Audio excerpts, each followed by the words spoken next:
আজকে সকালে শুটকির ভর্তা দিয়ে রুটি খাবো। তো ধনিয়া পাতা, পেঁয়াজ কুচি আর শুকনা মরিচ শুটকি নিলাম।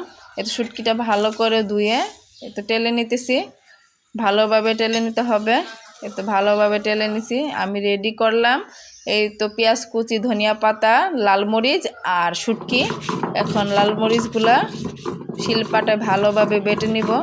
ভালোভাবে বাটার পর শুটকি আর ধনিয়া পাতা লবণ দিয়ে দিলাম, দিয়ে ভালোভাবে বেটে নিব। বাটার পরে এই তো বাটাটা একবারে শেষ করলাম। ভালোভাবে শুটকির মধ্যে কাটা ছিল তা ফেলে দিলাম। এখন পেঁয়াজ কুচি দিয়ে দিব। পেঁয়াজটা হালকাভাবে বেটে নিব। পেঁয়াজটা হালকাভাবে বাটলে শুটকির ভর্তাটা খেতে একটু ভালো লাগে। এই তো হালকাভাবে একটু পেঁয়াজটা বেটে নিব। এই তো দেখো, এখন প্রায় আমার শুটকির ভর্তা রেডি।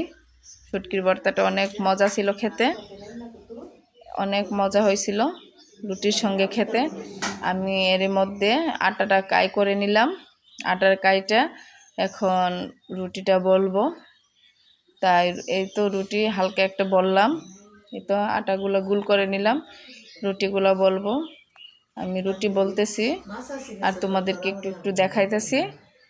এই তো রুটি বলা আমার শেষ, এখন রুটিটা ভাজা। এই তো শুটকি ভর্তা দিয়ে খেলাম।